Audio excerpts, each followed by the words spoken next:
because I was on live. Are we ready? What is going on with Facebook? Facebook ain't trying to let me go live. And then again, I am live. Welcome, welcome, welcome. I don't know what it is. It was some issues, but we are going to still talk at least until 7. At least I'm going to still talk until 7, but Facebook is tripping, but YouTube isn't. So if you can't see us on Facebook, switch on over to YouTube and let's talk about it. So my thing is what I was saying is I work with a lot of people. I'm around a lot of people consistently, coworkers. I go to church and people send me messages. They inbox me. So I often get information and topics that they think that we should talk about, or I should talk about. My sister is having some technical difficulties on her end. But right now we're just going to keep it rolling. We're going to keep this thing moving and we're going to do what we do. So at the end of the day, what I want to tell you is that this topic came from somebody that I know and somebody wanted to discuss it. So we are going to talk about it. What happens? 2 topics here, 2 topics. So feel free to chime in and listen and say what you want to say. But if you know me, you got my number, feel free to call me. If you want to add something, you want to talk about something, just feel free to add in and chime in and let's get this thing rolling. So anyway, once again, I apologize for the delay, but there were some technical difficulties on the other end. But since we're here and we're back, and we're ready to do what we do, let me say the topic came from one of my dearest and closest friends. And this topic is what happens when you have someone that has a meltdown. And I mean like a meltdown in a relationship, meltdown in a friendship, meltdown with family. What do you do if somebody has a meltdown? And when I say what I mean by meltdown, I mean, I don't know, a weakness or a moment where they can't accept what took place or what happened. And then all of a sudden they have a breakdown. So what do you do? Because it's simple, the simple things, but who has meltdowns the most? Do men have them the most or do women have them the most? Do women have them the most? I think women have them the most when it comes to children and family and dealing with things like that. But I think men have meltdowns the most when it comes to relationship because, my coworkers got all kind of names for it when it takes place, but it happens. But I often ask myself, why does it happen? Why is it necessary for it to happen? Because at the end of the day, I think if you're having conversations and you're talking about it and you're discussing what took place and what happened, then there's no need for the meltdown or breakdown or whatever you want to call it. So why is it that when breakdown happens, women can handle them more than men can handle them? Men can't handle a breakdown or a meltdown like women can. That's the way that's the way I perceive it. That's just me. I'm not an expert at this. I'm just going by what I've seen, what has been, what I've heard, and what has been told to me by couples or individuals. I mean, there's simple things that people have meltdowns about. I mean, real simple. And it's crazy to me how it affects them mentally, not necessarily saying it affects them physically, but it definitely affects them mentally. And they have that meltdown and that breakdown and they keep it, they hold on to it, and it's not healthy. It's unhealthy to hold on something that you really don't have no control over. So why are you having a meltdown, a breakdown, if you don't have control over it? That's the piece that I don't understand. But if you got control over it, then you can do something about it. Don't let it control you. You control it. That's the way I see it. You don't let a meltdown control you. You control the meltdown. And maybe that's why the other individual is having the meltdown, because you are controlling that meltdown. They're having a meltdown because of something you did, something you said, how it took place, where it took place, when it took place, why, and all the other good stuff that comes along with it. But at the end of the day, why are you having a meltdown? Why are you having a breakdown? And who has them the most, men or women? Good question. I don't know the answer to that question. I don't know if you know the answer to that question, but let's talk about it. I'm here to talk about it. My dear sister is having some technical difficulties on her side, but this is what we do. You know, we have to keep this thing moving and we have to keep this thing rolling. So let me tell you another thing what took place. So I went to an event. You know, I'm always going somewhere. I'm always seeing people. I'm always hanging out, and I'm always trying to support others when I can.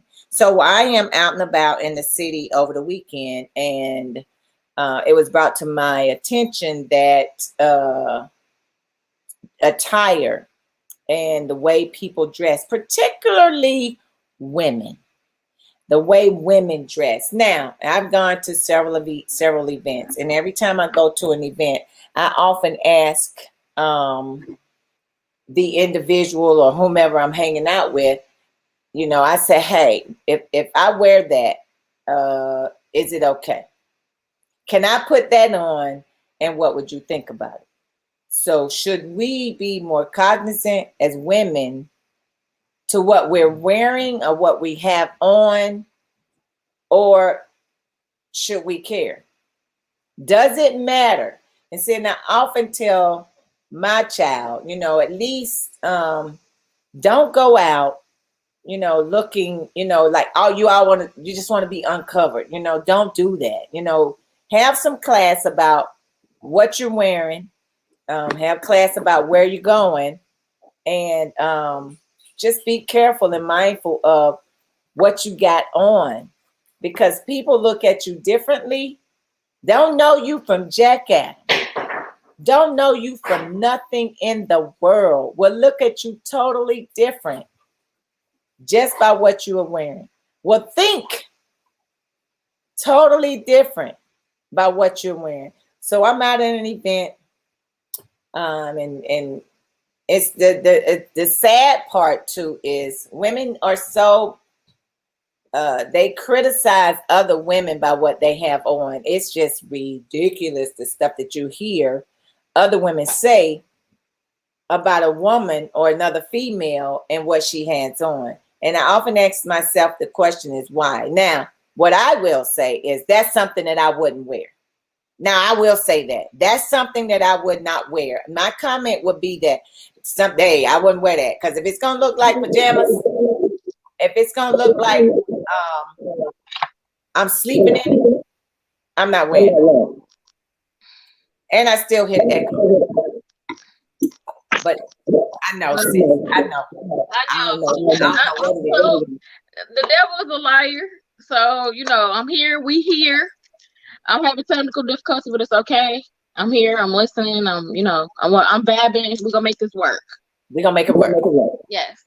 So I'm talking about what I'm talking about right now, sis, is that I'm talking about the fact that when we go out, when women go out, why are we so critical on what we wear? You know, why are we so critical to talk about what another woman has on? You know, it's okay to say if it's cute, I like that, you know, but then we want to chop it up with the scissors. You know, we want to say, you know, that blah blah blah. What the world she got on? Why would she wear that? You know, why are we so critical when it comes to other women and what they're wearing? When I say us, I mean Black women. I think I ain't around that many white folks, so I'm around enough of them. But the white people that I'm around love them to death, but they don't talk about what somebody else have on. They'll say, "Oh, that's beautiful, that's cute. You look great in that. Oh my God, you know that's the stuff they do." But we, as Black women, we are so critical of each other and what we wear. Why do we do that? Why do we do that, sis? I'm gonna say it's human nature. I'm gonna say that it's our culture, because you're right. Caucasian women, they do not, or if they have, it's not. I won't say they do it as much as we do. I'll just say that. I won't say that they don't at all, because I feel like they do. But I think just culturally, it's just something that we've grown accustomed to, and we're all guilty of it. You know, myself included. I've seen some crazy sights, which I'm sure you have as well. We talked about the bonnets before, and it's just, you know, some people, they just really don't know. You know, and when you know better, you do better. It's a different time, it's a different generation. You're seeing a lot of stuff, lingerie outside. Like, I just feel like a lot of women that have friends that they don't have real friends, because a lot of stuff that we're seeing is something that your friend should be like, girl, that's not appropriate. Don't wear that. Don't wear it at all. My thing is what I was saying, because we go places and we see things. We're out and about in the city. We're out and about. What up, ladies? What's going on? Thanks for tuning in, everybody. Y'all know how we do it. We're talking about it. Let's talk about it. So the first piece that I was talking about is the meltdown piece. It's like, why do men have meltdowns when women do things? Why? Who has the meltdowns the most? Do women have them the most, or do men have the meltdowns the most? It's like, why are you in your feelings? Why do men get in their feelings when their woman is doing something? I don't get that. I don't understand it. I mean, if she's yours, she ain't going nowhere at the end of the day, with the hopes that she'll be back home if you treat her accordingly. But why is it that men have so many meltdowns when things just don't go their way with their woman, or they ain't got no control of the situation? That was my first thought process and topic of what we're talking about tonight. And the other piece is, why are Black women so critical on what another Black woman wears? And it happens all the time. Now, like I said earlier, I will say I won't wear that, because there are some things that I've seen I am not wearing. I promise you, you will not get me in it. But what I don't understand is they make Spanx. Yeah. For those that don't know what Spanx are, tell them what Spanx are, sis. It is a woman's garment that helps pull things in and makes it look really nice and smooth. You don't see underwear prints. It contours the body. It makes your clothing look nice. So yeah, I'm not sure. I've commented and said, hey, I wouldn't wear that either. So I mean, to each his own, but I feel like as friends, we should be able to, if you're a woman's friend and you see that she has on something that's not appropriate, I feel like you should be able to say something to her. Now, whether she changes that or not, it's totally up to her. But at least be like, hey, that doesn't really look appropriate, and help her out. You know what I mean? Let's help our sisters out. But I'm the first one to break my neck to give women compliments as well. So to say, hey, you look good, your outfit is cute, your shoes are cute, I love it, let's compliment more.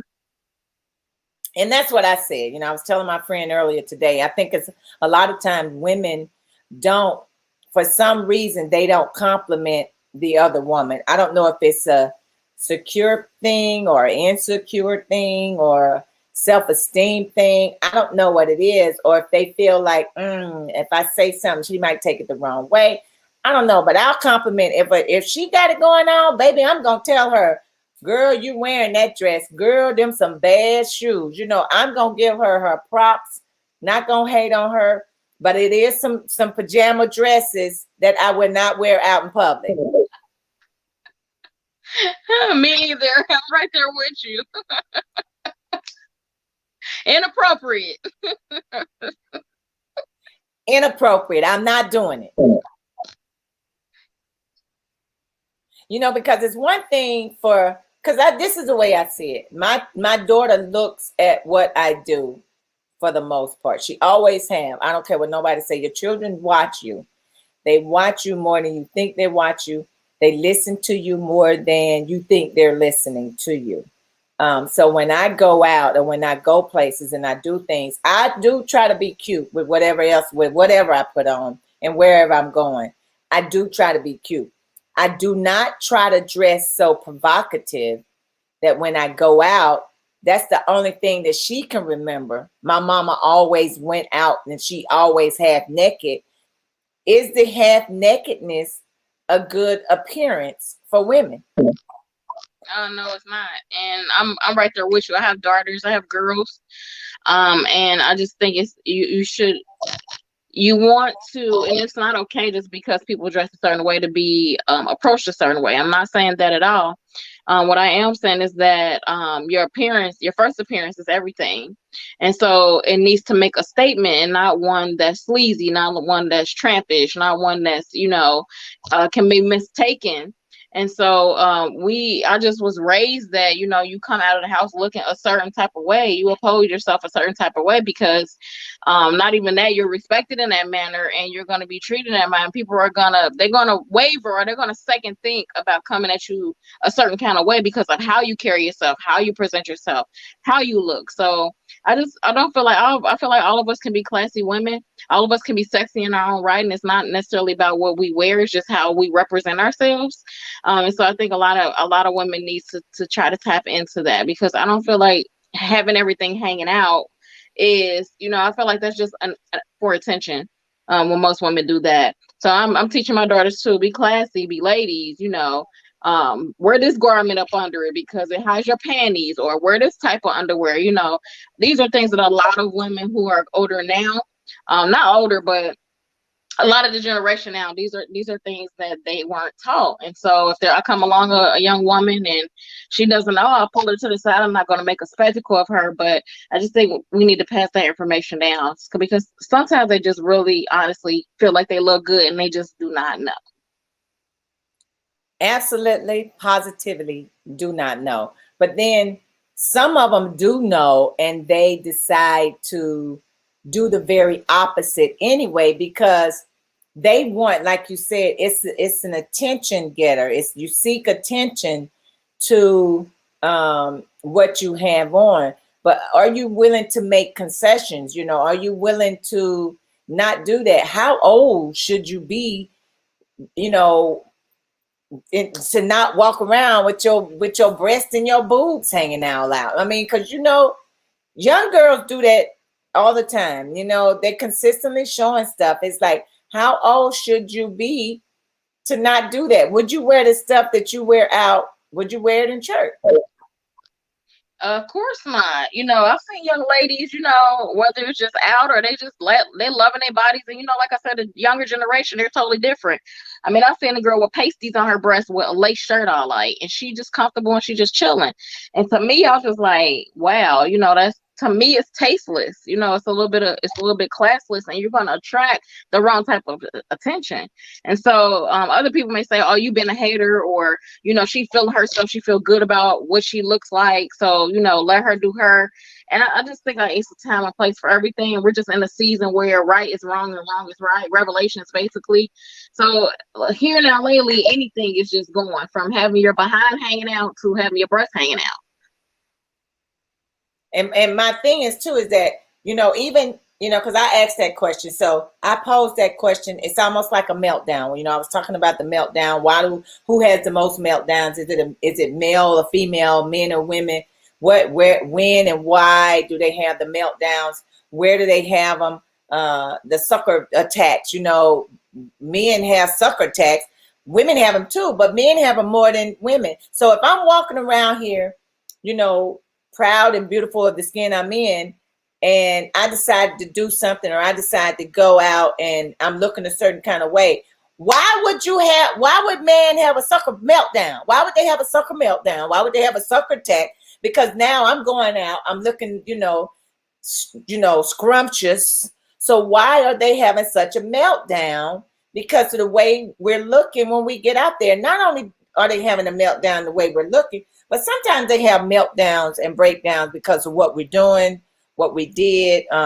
We're standing up for ourselves. We're not backing down. So why is that? Why is it that the meltdowns for men come in so many ways, shape, form, or fashions? And sometimes particularly with what we have on, what we're wearing, when we go in places, what we're doing, and you're not there. You can't come. I didn't invite you, but you having a sucker attack because you didn't get invited. You having a sucker attack because I wasn't around the corner when you were around the corner. What in the world is going on? I mean, you know, we go from having a sucker attack that you don't like what I got on. You know, it's too much. And the question is why? Why is that? Why? What difference does it make? If you know that I'm your woman, you're my man, why the meltdown? Why the sucker attack? If you ask me not to go out there looking all scrumptious, should I do that? Now, with certain men, I can't categorize every man in the same category, but everybody's different. some men are insecure. They've had heartbreaks just like women in the past. So there's things that have caused them to feel like they have to be more secure. They have to be more dominant over the woman that they're in a relationship with. Some men are just controlling. Period. You know, they haven't been through anything. They want to something they want to control. And I just, you know, it just every man varies. It just depends, you know, because not all men are like that. Some men are actually flattered. I talk to men that's flattered to see their woman like dress up when she go out with the girls or when she's not with him because it's a representation of him. As long as it's not something that he wouldn't like, I obviously won't wear something that my husband wouldn't like. But if she's classy and she looking good, you represent me well. We might not be together right now, but I mean, some men, they should look at it that way. To have a meltdown, to be controlling, is definitely something that our ladies need to think about. Second think a lot of times, because you know that's kind of crazy to control what someone has on, you know. And again, depending on what they have on, that's the type of attention you're gonna get. If you got a husband at home and you out here with the shirt on like the young girl with the little pasties on your breast, and you got a lace top on over it, then as a guy, I probably would have a problem. You know, I understand what the problem would be because you're advertising something that belongs to your husband. So that's a total different, you know, situation. So him being upset about that, I agree 1,000% naturally. But I just feel like, you know, as men, we have to let our ladies wear what they like, wear what's appropriate, wear what respects you, but wear what represents herself as well as her representing you when she's away from you. So don't have no sucker attack. Help her out. Help her look good. You know, I don't want to look like a bum when I go out. I don't want to have a trash bag on my head or on my body when I go out. I want to be like, oh, your girl looked nice. Your wife looked nice when I seen her out. She wasn't slutty looking. She wasn't classless looking. But men's meltdowns are totally different from women's meltdowns, but we all have them, depending on who it is, depending on the situation. But men and their meltdowns. What's going on, Tracy? What's going on, Phil Penn? Thanks y'all for tuning in. The thing about it is that I said, who has the most meltdowns? Who and why? And why when men have meltdowns, they are so dramatic.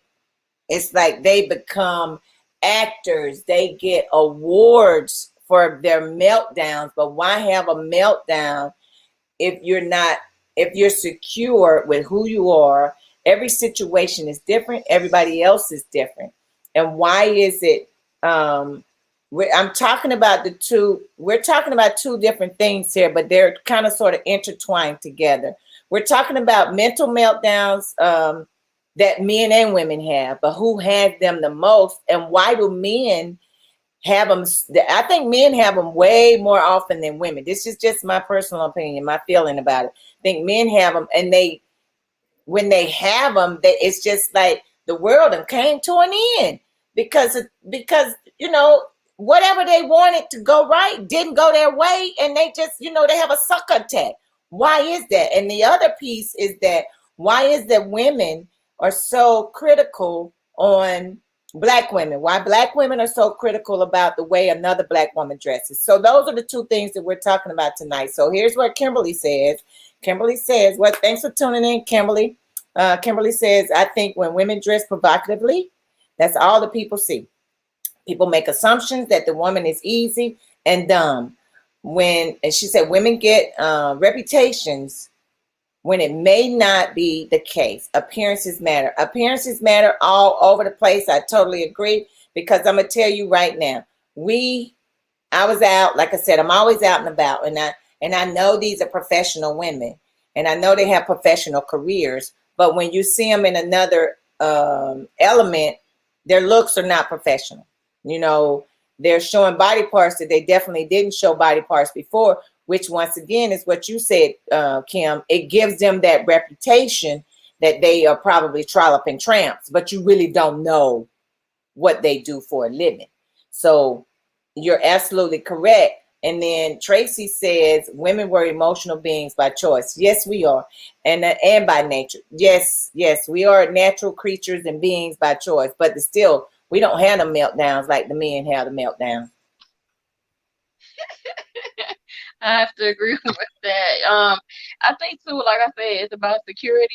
So a lot of times with the men with the meltdowns, it's about something they may have been through in their past, how they've been maybe hurt in the past, something that they may have seen their own mom dress a certain way and go out and be like, hey, I don't want my woman or my wife to do that. But I mean, we would love to have some men that are watching to either call in or message in and help us out, because we're not men. We're just making assumptions and we're just going off of the conversations and experiences we have had with men when it comes to this. But that would be the only reason I would see a man melting down, if you're looking super inappropriate. But if you're looking real good, he like, shoot, I ain't trying to have nobody swoop up on you. You looking too good out there. You can look good, but you can't look that good without me. You know what I'm saying? So, you got those men meltdowns, and then you got the male, just like Kimberly said, you got the pouty meltdowns.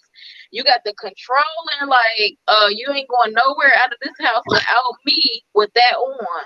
And so there's so many layers to this, depending on that man. So if we got some men chime in, that would be awesome.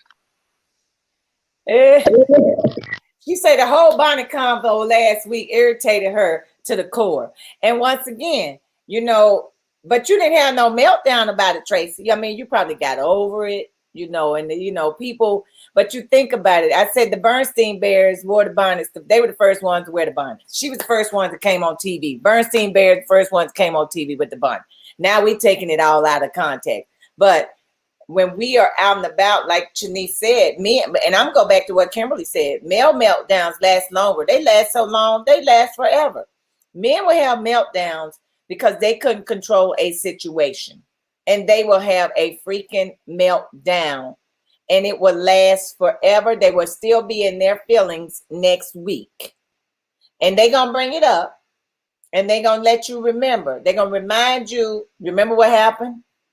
Remember what took place? Remember what you did? Kimberly says, I forgot. Yeah, Mama Bear, she had a bonnet on, girl. She had her bonnet on. I don't care what nobody said. She had her bonnet on. Y'all go back and look at the Bernstein Bears. She had a bonnet on. She was in these city streets with that bonnet on. But here's the thing. This real life. That was a TV show. You cannot do that. That's no excuse for you to be wearing a bonnet outside the house. Like, the bonnet was created to keep that hair slayed as you slumber. Okay? Let me say it again. The bonnet was for people to keep that hair slayed as you slumber. Okay, so it's not for you to wear outside the house. There's no reason why you standing up. You ain't laying out now. You ain't slumbering outside. When you in these streets, you out here. So therefore, you need to take the bonnet off. But yes, I digress. The bonnet thing just kind of threw me back. Yeah, that's true. That was a different type of bonnet, but yeah, you're right. But then I look at too, we talk about the money, but then we still, appearances, I think, are everything. I think it has a lot to do with the individual. I don't care what nobody says. I still think that appearances have a lot to do with the person. We look at men. Why do men wear do-rags? Do-rags were very, very popular not too long ago.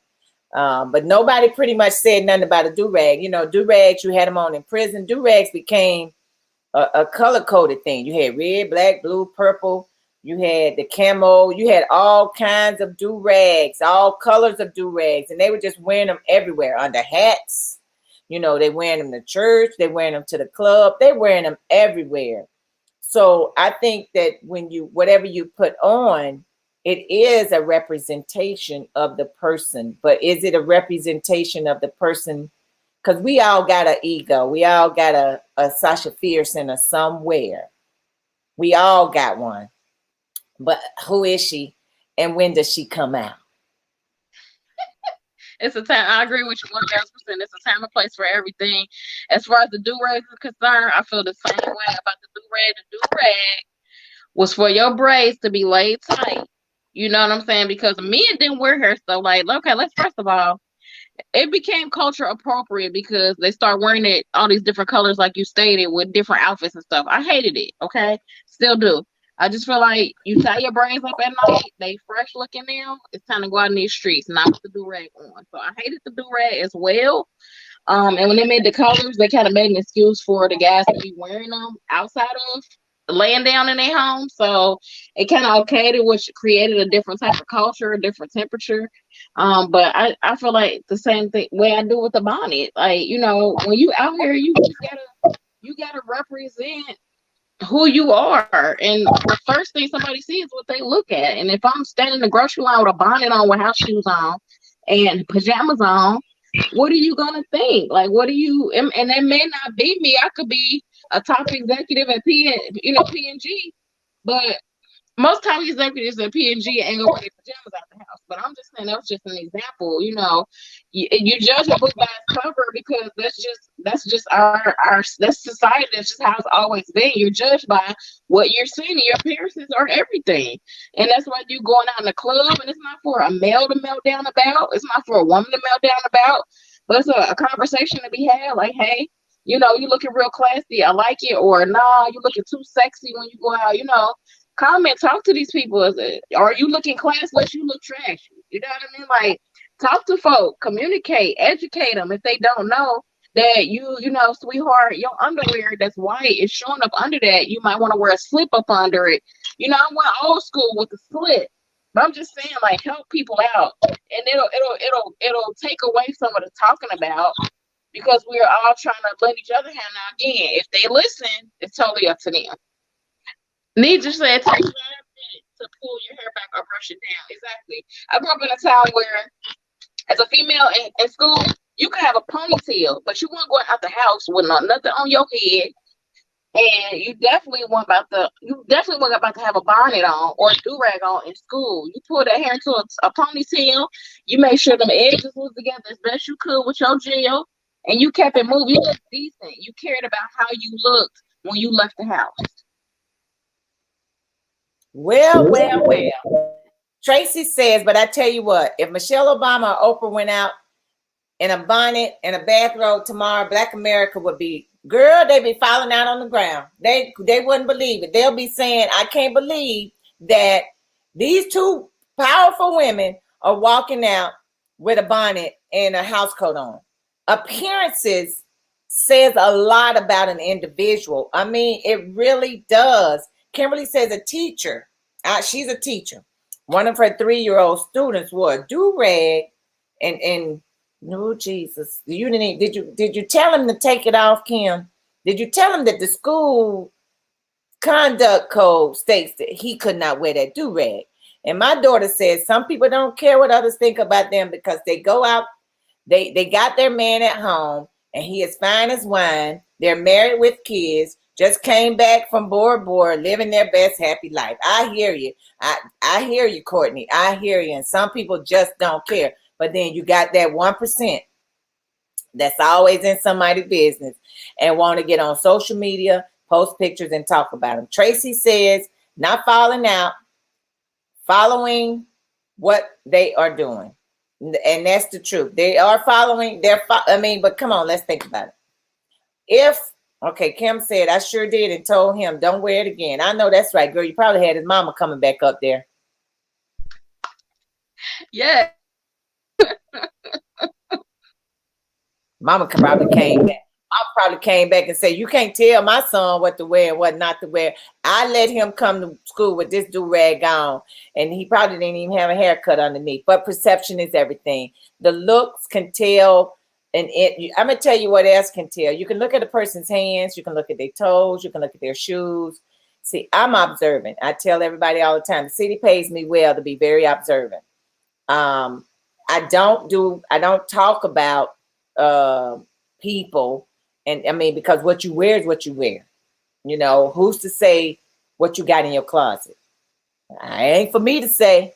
It's just for me to say, now that right there, I wouldn't wear. Some of the cutest things that my daughter wears and she puts on, I'll tell her, oh, Jesus, sweet baby Jesus. No, I'm not wearing that. You know, I'm not going to wear that because if I wear that, somebody going to have a meltdown. Here's my whole problem, okay? When it comes to appearances, I am so tired of people hyping those that are poorly dressed. That's why this continues. For example, if I'm looking for a small shirt and a really, really, plus size woman has my shirt on, that's why I can't find my size, because you squeezing in my size and your friends and everybody around you hyping you, telling you look good, you look sexy. Meanwhile, you cutting off your circulation. You cut down me being able to purchase a size that fits me. I got a whole problem with the friends that hype the foolishness. Okay, it's time is foolery. If it's not we need to get back to wearing appropriate things that fit our body shape and type. Because let's talk about leggings. Leggings is not for everybody's shape. I'm sorry. If you build like Michelin Man, why do you shouldn't have leggings on? I mean, that may be the only thing that you can fit in, but please get your size. Like, stop taking my small size, and sometimes I'm medium. Please stop taking them and stretching them to where I can see your skin underneath. Like, I have a problem that people just continue to hype up the foolishness. We got to stop the Thomas foolery, and we'll stop people getting talked about flat out. But the question is, you can, like Courtney said, if they feel like they're living their best life, who are we to say what they should put on and what they should wear? Now, I get it. There are a lot of times we can't find the things that we want to wear because somebody else larger has went in there and purchased them because they wanted to squeeze their body to a certain point.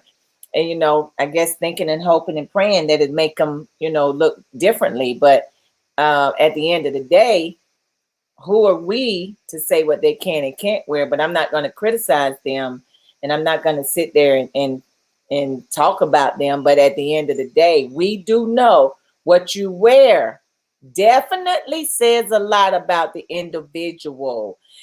Tracy says the whole problem is people who has the nerve to walk up to you and correct you in love, but can't do nothing about it. Mind your business. Mind your business. Get your business. Right, Tracy. I'm weak. I am weak. I am so weak because I'm pretty sure we've all experienced that, especially in church service. Okay, especially in church. Okay, that's a whole nother subject, a whole nother topic for a whole nother show. But baby, listen. Yes, I know exactly what you're talking about. But please, friends, let's talk to our people. Let's encourage them. They might not listen to us, but let's positively say, hey, friend. I've been friends with you for 30 years. I feel like I'm comfortable enough to say, hey, that top doesn't look right on you. Stuff is bulging out of places. I feel like I'm comfortable enough. We've been friends for 30 years. I should be able to say this to you. You may agree with me and take the shirt off and change. You might not, but I've given you a warning as a friend. That's all I'm saying. Be a friend. Take heed to what a friend is telling you. And if your man is having a meltdown, a sucker attack, because of something that happened that he didn't have no control over, I don't know what to tell you. Let 24 hours pass before you say anything, because you might say something that you're going to regret. Because if he has a meltdown or a sucker attack in front of you, then it's going to make you mad. And then you probably going to say something you ain't got no business. Secondly, if you wear what you wear what you want to wear. But let's try, as Black women, can we make a promise to not try to be so critical and criticize women who feels like they want to go out there with the cellulite and wear some booty shorts? I mean, who am I to say? Because I don't want to wear them. Who am I to say? So Tracy said, and let's go one step further. If I went up to Monique 25 years ago in the airport and said, sis, you one hamburger away from a heart attack, she wouldn't have received that. No, she wouldn't. She'd have cursed you out.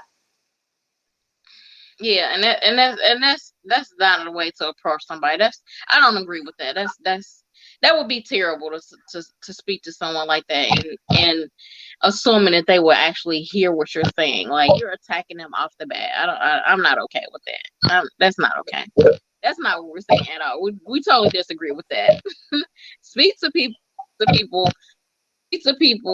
and talk to people, not with the, like she said, the quotations, and love, but really speak to them in love, especially those that you are close with and you have a relationship where you can come to them like that, and they can come to you like, hey, what you got on?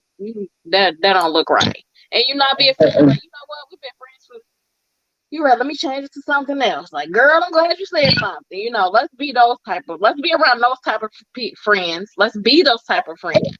Let's be around those type of people that we can say that to and they will receive it and that we will receive it as well. Because you can't give out information and not expect to get no information back. Because we all don't dress our best, all the time. I came out the house a little bit unprepared. Like, dang, why you didn't tell me that this look to the man? Like, help me out. We don't have that wardrobe malfunctions, you name. I mean, I ain't had a breast out like Janet Jackson at Super Bowl, but I'm just saying, y'all get the point. Yeah. And I don't you do what you want to do, you wear what you want to wear and how you want to wear it. People do the things, they do what they want to do when they want to do it. I could care less. Thank God for short hair, because if I had to come out, if I had to fix hair right about now, I don't know what I would do. Thank the Lord for short hair, because COVID came. It's like, okay, just cut it off. Let's just keep it cut short. And ever since then, things are good. But we come and we do different things because we want to look different ways. We want to think about ourselves in a good, positive way. We never want to think of anybody or anything else in a negative way. There is no way anybody, and you're right, if anybody would have walked up to Monique, not just you, if anybody would have walked up to Monique, or if anybody would have yelled it from across the room, if she was standing up doing some comedy, she wouldn't have perceived that well. She wouldn't have received it well. She would have looked at you and tried to get you tossed out, and you would have been a butt of the joke for the remainder of the night if she was on stage. Nobody wants anybody to come up and tell them anything negative about them. But if you're my friend, I'm going to let you know. And I'm going to need some of y'all to stop walking out thinking that you look better than your mate or your mate look better than you. And both of y'all looking a hotty momo mess. Let's not get so sensitive because we have become a sensitive culture. Do you hear me? So where you cannot receive constructive criticism from a person, and it's always been labeled in some negative light. Like, let's get back to being able to receive constructive criticism and take with it what you must. I don't care, what you got on. I care about what I have on, how I look, because I'm representing myself. I represent my grandmother. I'm representing a whole lot.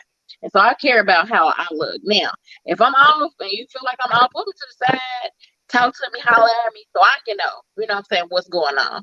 But outside of that, I really don't. I mean, outside of not being able to find my size in the store and feel some kind of way about it, I don't care what you got on. I just want my size to be available when I go look for it. So yeah, that's all I'm asking. Let's not get so sensitive where we can't take some constructive criticism. And it's not attacking me saying, hey, you one cheeseburger away from a straw. Like, that's rude. Anybody would have been ready to cuss you out if somebody said that. Like, I know it was just an example, but that's very rude. It's very harsh, and that definitely wasn't done in love. So yeah, let's think before we speak. But let's help each other out. We gotta do more help each other out, whether with my brothers, with my sisters, and with the guys with these spazzing and tripping. Have a conversation with them. Hey babe, what is that you don't like about this outfit? What do you feel like I should change? Is the shirt too revealing? Is the bottoms too short? Ask that question, have that conversation. Wear what you want, but be respectable. Get opinions. It's okay. You ain't got to be held to it. But everybody's entitled to their opinion. You could tell me about it, but it doesn't mean I'm gonna change it. But I'm open to receiving what you have to say. That's fair. And the end. That's it. Point blank, period. But let's not be so critical of what an individual looks like, because you don't know their situation. And let's not have the meltdowns because of something that happened that you got no control over. You know, do what you can for you. Be the best that you can be for you. Dress the best, dress however you want to dress for you. If you want to show your boobs, show your boobs. You want to show your buttocks, show your buttocks. That's just not me. How about that? So, on that note, you know, we did have some technical difficulties earlier.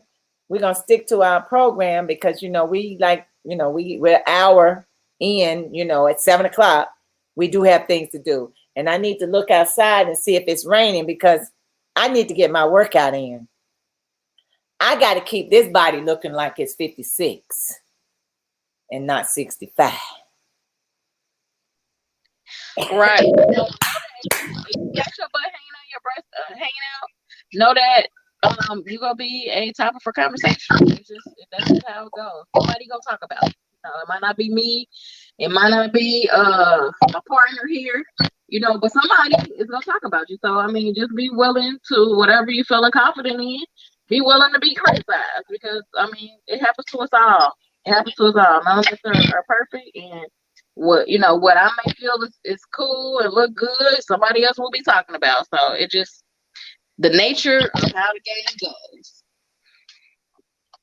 And y'all know how it is. On that note, y'all know what we do. It's that time, but tell everybody, hey, Tracy, I got your message about I heard you, I saw it, the conversation about the bonnet. Sit down and have a glass. We'll get together and we might just do a live right then and there and just go from it and just let's talk about it. Let's talk about whatever it is that we want to talk about at that time. So, because we still owe you.